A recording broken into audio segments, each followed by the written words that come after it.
Hey everyone, welcome back to the Coast to Coast NHL podcast. I'm here with my co-host, Mr. Maverick, aka the Commish, Welcome back. and we're just gonna keep. I think we're gonna keep a shorter one today. Just not too much going on in the NHL, not too much going on in our fantasy league. Just we'll talk about that in our other section, and yeah, we'll just probably go over the standings, playoff picture. Maybe talk about upcoming things and what we see, just see what goes here. I don't know if you have anything to.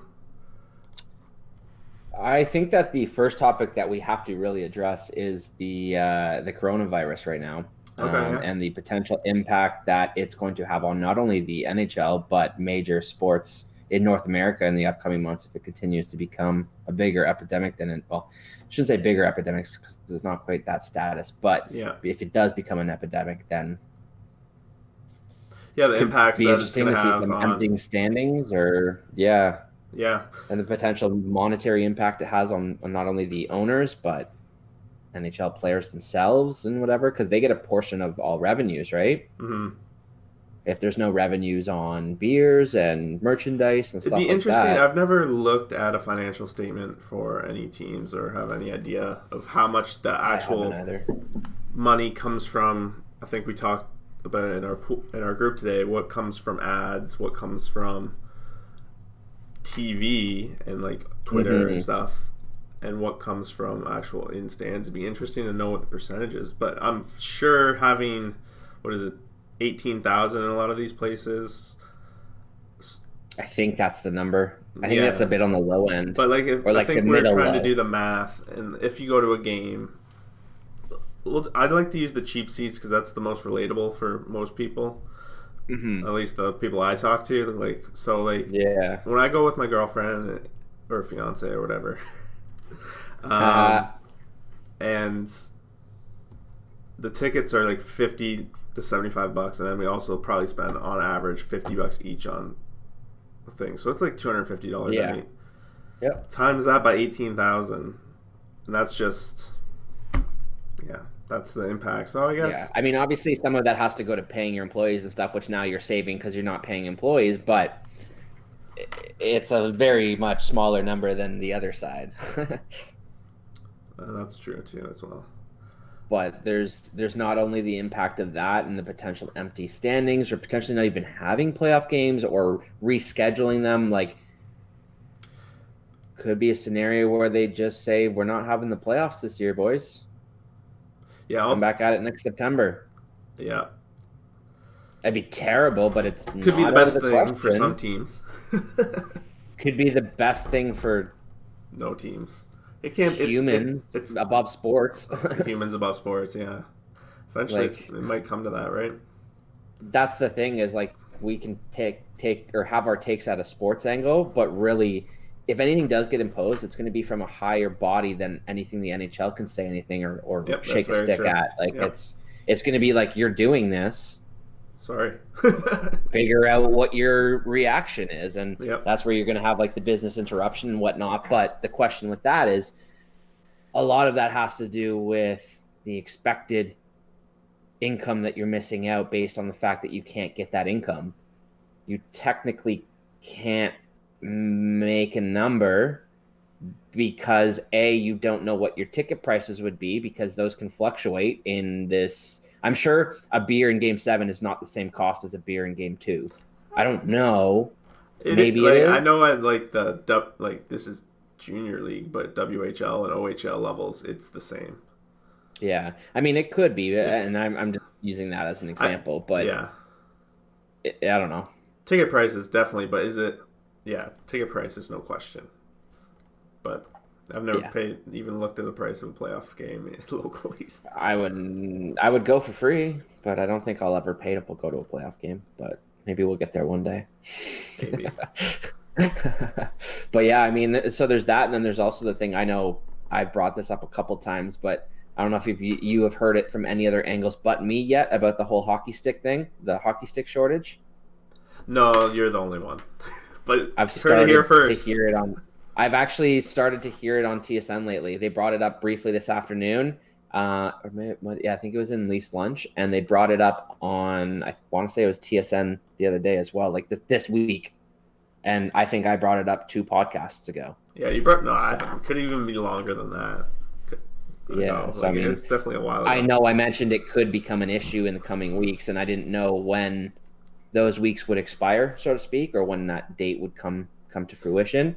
But I thought it was still going to be a couple more weeks, which just sounds like we still are, but it doesn't seem. It seems like this whole coronavirus at best is evening out or leveling out, but it seems like it still has momentum to me. Well, definitely with me, I'm living on the West know. Coast, dude. All the American deaths have been on the West Coast. So Yeah, there's like 9 right by Seattle, which is only 2 hours away from me. yeah.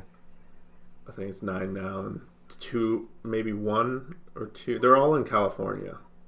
Wait, that doesn't make sense. That doesn't make sense. The other ones are in California. Okay. But either way, I mean, we'll see. I guess my real point is that it doesn't seem like the momentum is going to slow to the point where this is going to become less of a story. It seems like it's going to be inching more towards it becoming more of an issue. And what if a situation's like, hey, boys, you're playing all these playoff games with no one in attendance, and you got to find new sticks? No. Like, it's not Dude, impossible. Someone will step up, though. There'll be a hero in, like, Warrior. like old... Warrior's the only stick. It's manufactured in Mexico. No, I understand that, but there's going to be, like, some Geppetto-like... a couple other ones. Some Geppetto-like guy coming out of the woodwork being like, the holy grail of sticks, here you go. Yeah. And there are some smaller markets that would probably just fill in. Mm-hmm. But not to go on a rant here or anything, but hockey markets, the hockey stick market's ridiculous anyways. The hockey merchandise market is ridiculous anyways. They've had many penalties for monopolizing items. So like skates, for example, hockey sticks are another example, because realistically, it's all coming from one of 3 or 4 top areas. So like each brand has 3 brand names that they market. So you're talking about like 12 to 15 choices you have that all lead up to 3 or 4 main guys. Yeah.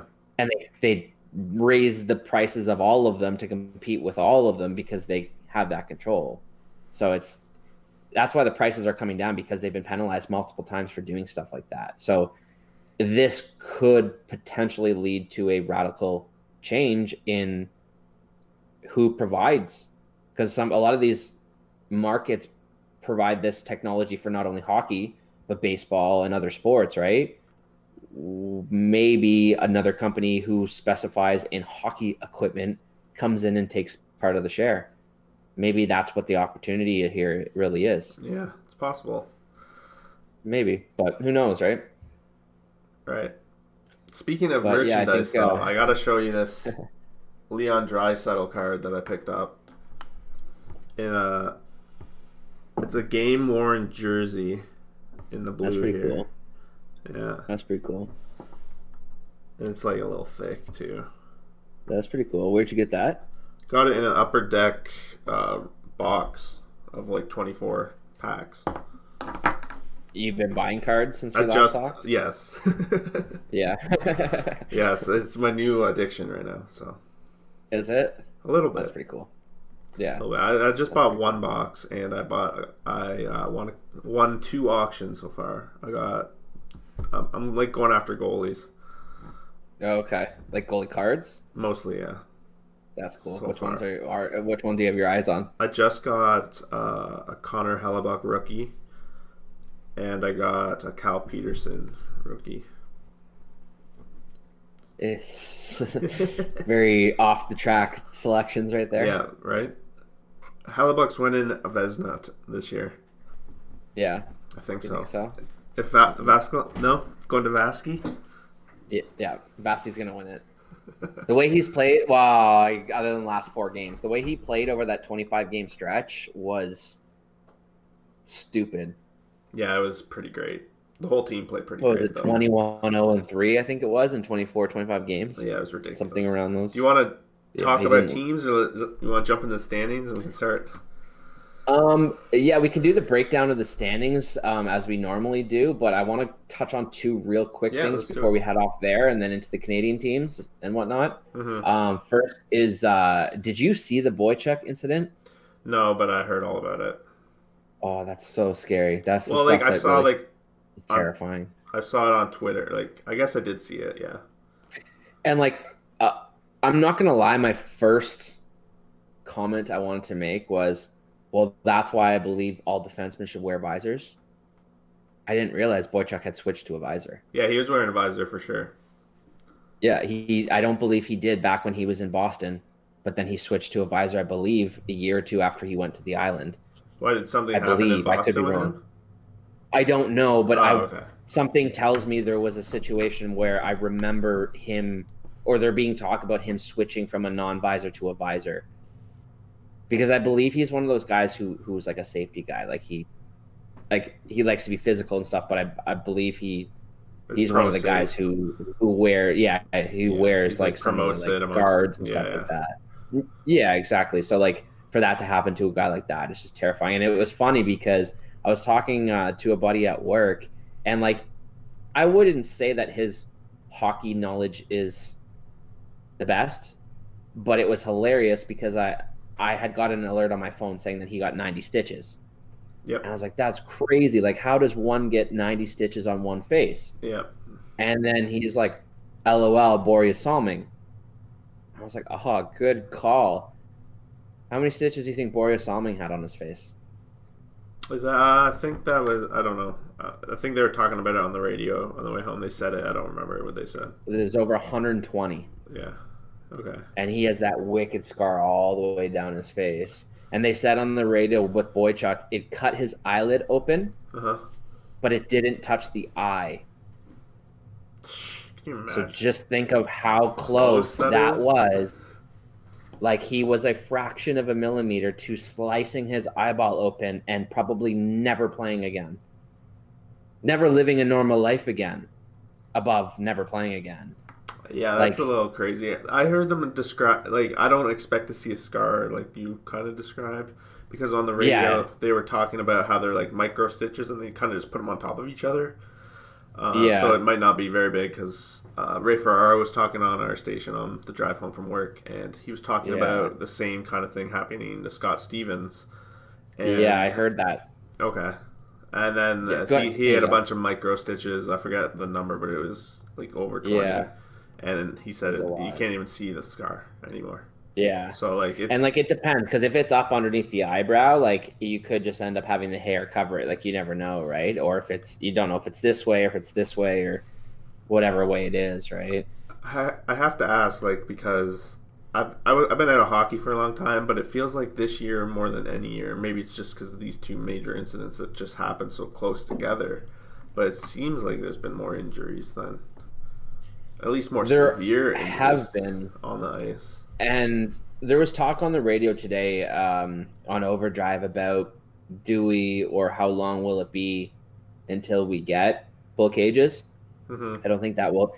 I don't think cages will ever be the solution, but I do believe there will be something that is invented that is what we have because we don't know what that Astronaut is. helmet. I have no idea what it's going to be. Maybe some sort of because the problem is with the visors they fog up and stuff. That's why they cut them off of the nose. So you can't really go fishbowl, and you can tell NHL players when they have the fishbowl when they have a broken jaw or whatever like that, they can't. They have a problem seeing the puck, especially when it's down by their feet, because there's stuff in the way. But there's not a product, so we don't know what it is we think we need as that replacement because it's like, oh, if we had that, it would be that or a cage. Yeah. But we don't know what that is right now, and I think that will be something before cages become something. You think they're gonna invent something specifically for this as opposed to going to Yeah. cages? Yeah. Okay. Yeah. Because the reason I say that is the majority of the cry out, if you will, for why not to wear cages and stuff like that is because the NHL wants character. Mhm. It wants Yeah, a you difference want to see between the players. person's face, yeah. Yeah, you want to be able to see the different faces. I mean, a lot of the times you can tell by the hair and like certain jersey number. Yeah, there's a lot more flash and dash these days with, jersey tucks and different colored laces, or, laces hanging from the waist, or there's all kinds of different things to kind of bring a little bit of unique spunk to each player. But yeah, I think that goes a long way in the talk, that you got to be able to keep some of the face. So that's why I think there'll be some, I don't know, it can't be a fishbowl, but something. I don't know what it is that they'll do. But there's got to be something, maybe some sort of meshing. I don't know. Yeah. I mean, I can't argue with that. I don't know. If I knew, I would go do it right now and become a billionaire, right? So I think I might log off and start that idea. No, I'm just kidding. All right, let's do it then. Let's go.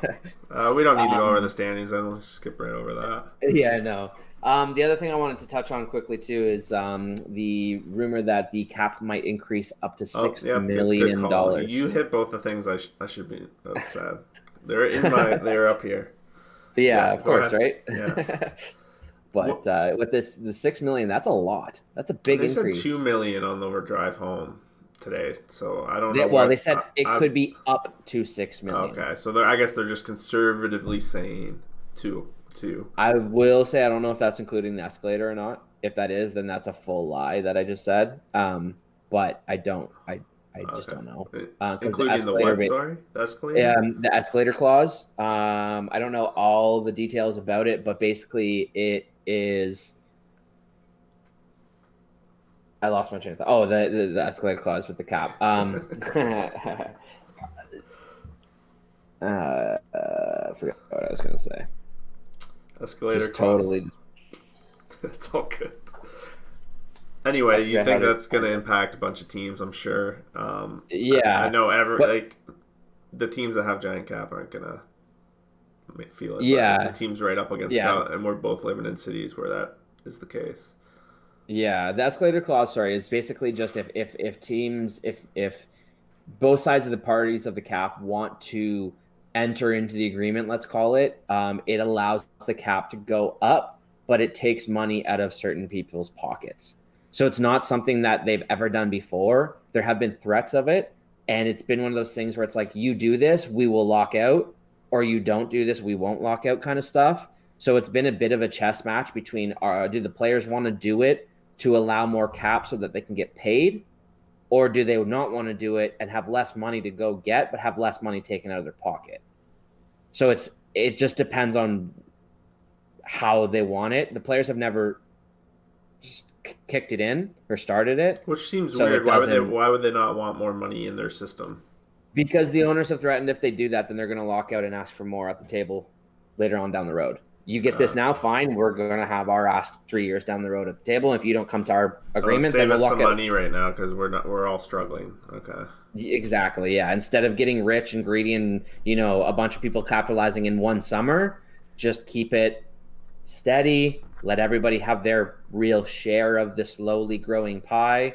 Yeah. And then hopefully over the long run, we're both big winners. Everyone will end up more money in their pockets. Yeah. Makes sense. That's basically what it is, yeah. So if that's the case, the cap will probably go up like 2.5, maybe 3, because usually the escalator is about 4. It was the last couple of years. Okay. So if we're to take that same approximate number and include that, then we're really only talking like, again, 2, maybe 2.5 mil. Where if we're not, now we're talking maybe upwards of 10 mil. So I just don't know. The asterisk part of that number, but be interesting to find out. No, it's good news. I think it's good for everyone, right? Fans get more for sure. People that I guess I know for me, for instance, I often forget that that's happening. It's easy to forget. There's so many intricacies. It's a difficult sport to always remember or always know a lot of stuff. Like that's what I wish I knew more about, like was the intricacies of the CBA, where I could be like, what about this interesting angle, or what about this loophole that you can take advantage of? Like that's specifically with the Leafs, because they have Brendan Pridham, who is one of the guys who wrote the CBA. He, if anybody, will know the loopholes. Yeah. So it'll be interesting over the next couple of years to see a guy like that, if he actually takes advantage of something or if anything comes out of that. But we'll see. Shall we head over to the Yeah. standings breakdown? Let's do it. I already Do it. way ahead of us pulled up the standings. I was Let's looking go to at the West first. Okay, I was looking at the East, but we're gonna scroll on down. Go to the West. I like doing the East second. Okay, sounds good. Central, has anything changed in your opinion? Central, the three teams, same three teams, right? Same three teams, yeah. Your Dallas order. has been in a little bit of rough water, but Mm-hmm. I think they're safe there. That's for sure. Doesn't help when the other two teams win 7+ in a row. Yep.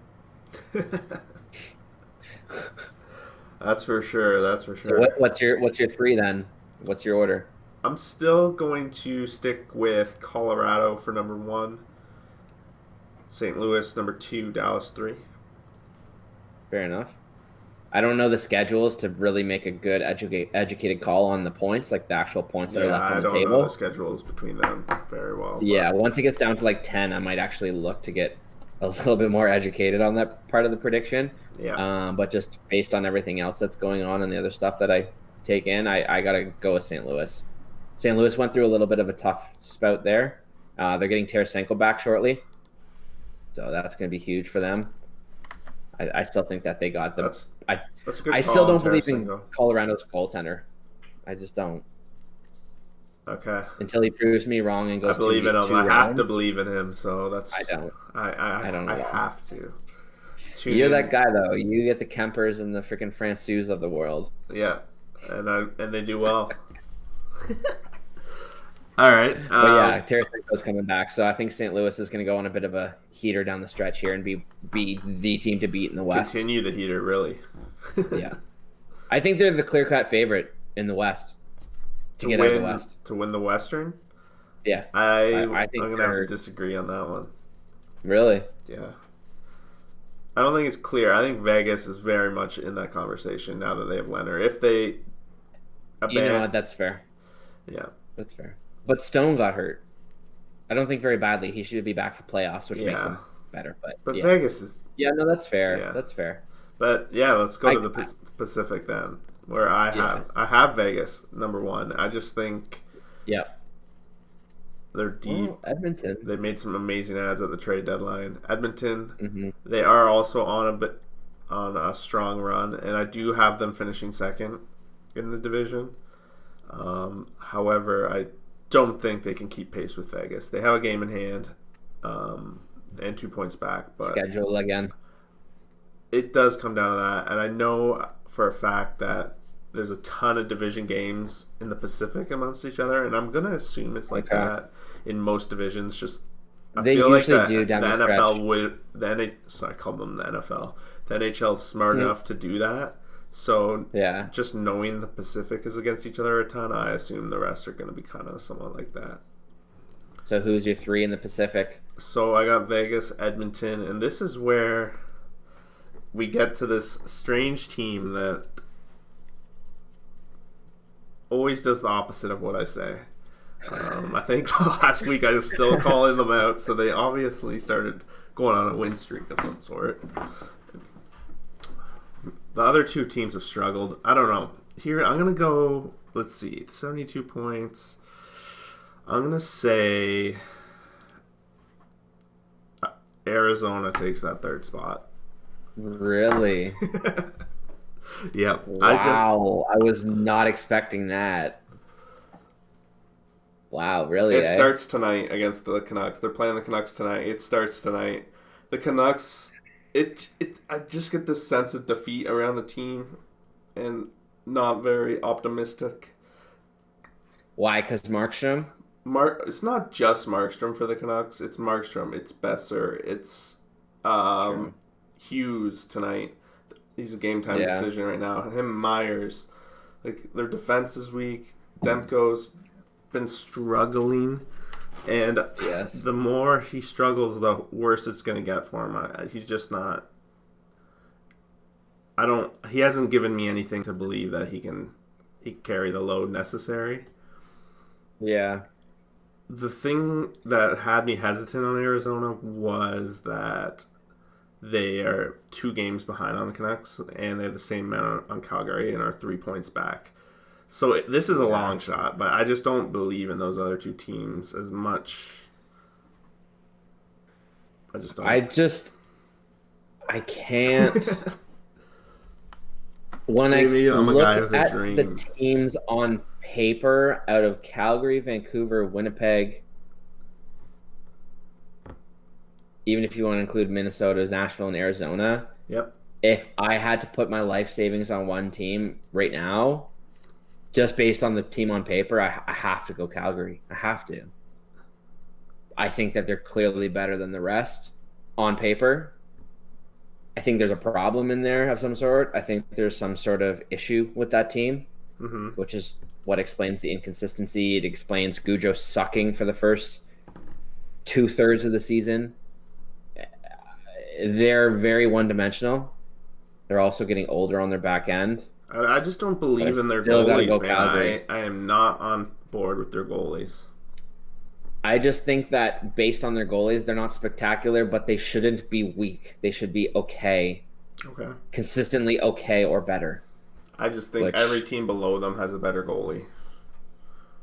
Not if Markstrom's hurt. Yeah, well, Hellebuck, sure, maybe, but their defense is trash still. Compared to the rest of the teams in the playoffs, not league standard, I should clarify.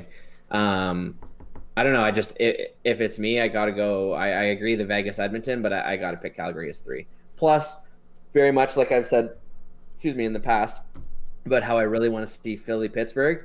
I really want to see the Battle of Alberta. So I'm partially saying that because I want to talk it into existence. Sounds good. Sure, I'm okay with that. I would much rather see. But... I would much rather see Edmonton Calgary than Edmonton Arizona. That'd probably be pretty boring. I'd rather even watch Edmonton Calgary over Edmonton Vancouver. Yeah. Or Edmonton Winnipeg, like as a Canadian matchup. Like I just think that the best, most entertaining hockey, something that I would want to watch, or I would dedicate time to sit down and be ready for game time and watch, would be that series. So that's kind of why I'm saying that. But in terms of the wild card, who do you see? I see Minnesota. And I like your Mini. Yeah, I do. I like Stalock. He's been carrying the load really well for them. Man, you just keep hitting on these goalies that I'm just like, whatever. I like different goalies than you, alright? Comfort. They both came from the same program. That's why, dude. Let me guess, you're a fan of Aaron Dell as well. Yes, I am. God damn. I am, dude. Oh, God.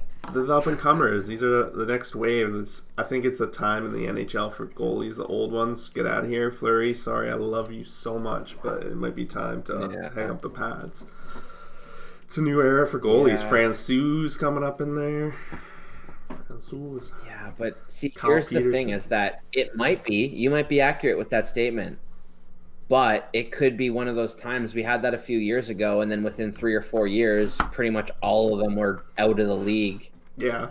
/ backup or platoon guys. They weren't legit starters. So all I'm saying is, as GMs, just be careful.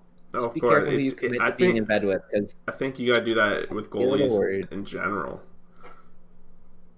I'd be hesitant to give a goalie more than a 6-year contract. I wouldn't even want to go 6, but I'd be like, I'll give you 5. But if you have to have more, I guess I'll go 6. That would be max. I would try and avoid that length at all costs. I'd give you more. I'd give you $1 million more over 6 years. Yeah. If you wanted like a 9-year or 10-year, I mean, you can't do that anymore. But like, I'd rather give you $1 million more over 4 or 5 years than a 7 or 8 year deal. 100%, any day of the week, especially as a goalie. Give them money if they deserve. Like, look at Price. Montreal should have given Price that money, but over like a 4 or 5 year deal.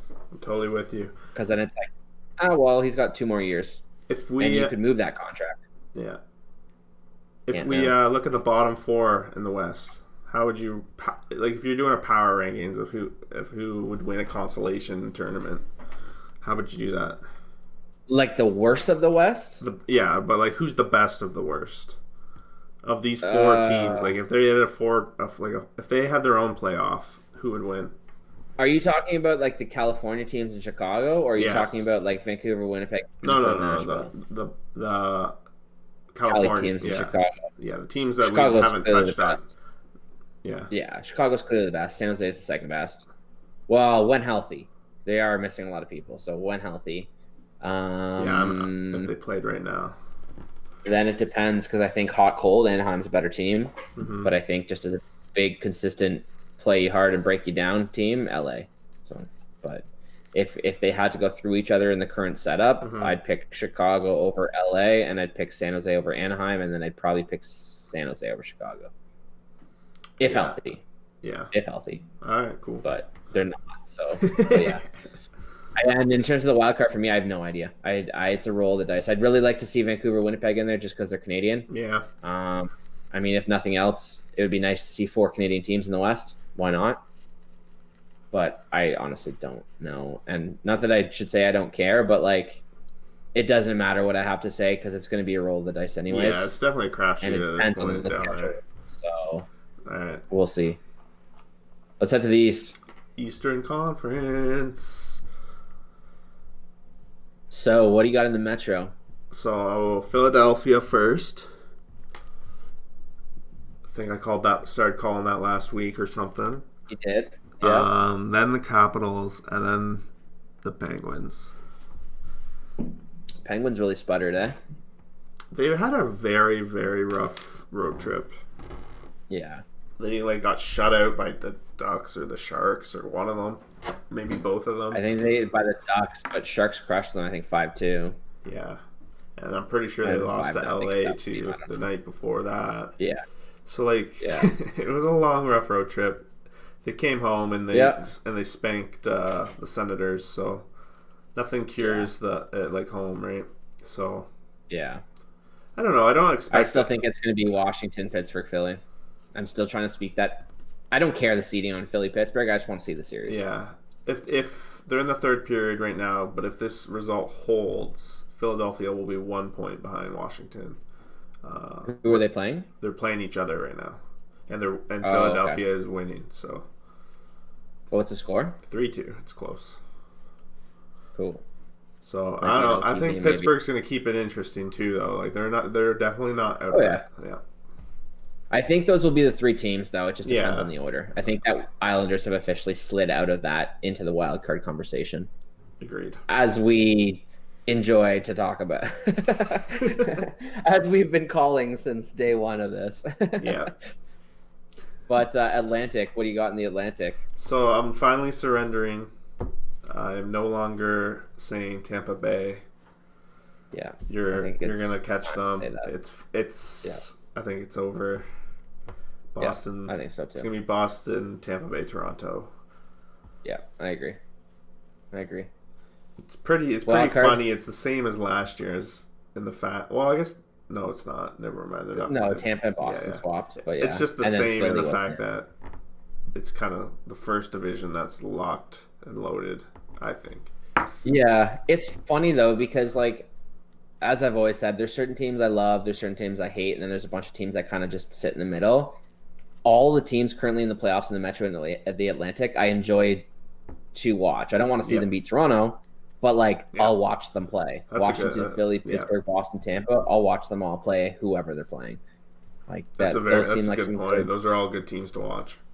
Yeah, and then we get into the wild card. I mean, it really doesn't matter, but it seems like Carolina's kind of sputtering a bit, but they've also got, I hear, one of the more difficult schedules, but also they've got 3 less game played than other people. So I don't know. Who do you got for the wild card? Safe to say the Islanders as the first one? Yeah, I think that's safe to say. Well, is it though? They could go on a huge losing streak. They have after that amazingly hot start at the beginning of the year. They've really, if you only looked at the last portion, if they kept playing that, who are your teams in it for the 2 wild card spots? How many teams do you see in it? 4. Gets cut off. Florida, I don't see being a part of this. Yeah, I think that they've kind of. It cuts off at the Rangers for me. They were so hot. I think even the Rangers are. The Rangers are I agree, but just these are all Metro teams, so they're going to play each other down the stretch here. So, but there's 4 of them. There's going to be a lot of games that played against each other of those 4 that will impact. That they're going to mean a lot. Yeah, they're like going to be like mini playoff games along the way here. It's going to be pretty interesting to see how it shapes up. Yeah, Rangers, they were on such a streak, and now they've started skidding a little bit. But they could easily turn it around by beating one of those 3 teams in front of them. So I don't count them out. They could. I also think that the Rangers are playing at the best of their game right now. Like, I think they're a good young team. Like, or good. I shouldn't say a good young team. They're a good build, good makeup right now that has some youth to it. I just think that I don't think there's a whole lot more left to give that they're not already giving. And I feel the same about I think Columbus. what they're giving is good enough to get them in there. It might be. If other teams find another gear, I guess this is a better way to say it. I feel like the there is Islanders another gear Carolina. For these other teams. Like Carolina has huge goalie problems. Defense problems aren't like. But the goalie situation is what's holding them that next gear from going back. If they love their Nedeljkovic, he is their big young goalie. What's not saying Nedeljkovic can't be Francouz, can't be fill in the blank of these other young goalies that have come up this year. Yeah, and be serious. Like, there's nothing saying that can't happen, right? And maybe they look back saying, "Thank God Mrazek." Well, I shouldn't say this because it sounds really bad, but thank God Mrazek and Reimer got hurt because it created an opportunity to really give him a chance when it mattered, and he stepped up. And now we know this is our guy moving forward. Maybe that's the storyline for Carolina. Maybe the storyline's the goaltenders crippled them. Yep. So my 2 teams are Islanders and Columbus at this point, I think. No, not Columbus. They're 2. No, Carolina. I'll go with that. Carolina. Yeah, they have 2 games on the Rangers and a point up, and 3 games. Columbus looks like they're up 2-0 tonight against Calgary. But I don't know who to pick. Like, I don't know who to pick. I just know it's the Islanders probably. Who knows? I don't know. I don't disagree exactly what we both just said. And Carolina has major goaltender issues. That major unproven goaltender issues. But I also think the Rangers and Columbus don't have another gear to get to. So I think I got to go Carolina. Yeah, I'm changing my pick. I'm going to the Rangers. So just have that was my second pick. I don't think Columbus. I think Columbus is just. There's nothing left to squeeze out. Like, I think that they've made their cup of orange juice, and I think that it's just their cup of orange. There's no more pulp. There's no more pulp to squeeze. Yeah. Unfortunately, that's just the way I see it. But then again, they've probably got the best goaltending out of those 4 teams. Who, the Rangers? So, especially if Shesterkin comes back, especially. But I wish they didn't talk too much about that car accident. Yeah, he was not at fault, which is probably why you didn't can't talk about it. Yeah, it makes sense. Well, that too, but I mean, if he was at fault, was he on his phone? Was he distracted? Did he get a ticket? Was he speed? It becomes a bigger storyline. It's not at fault. Okay, somebody probably just did something stupid. They just happened to be in the car that got hit by. No shaming of the accident. Yeah, exactly. I think so. It's just kind of like that. It was like, whatever happened, wrong place, wrong time. He was just a statistic that day. Really, right? Just a statistic. Do you want to switch over to fantasy?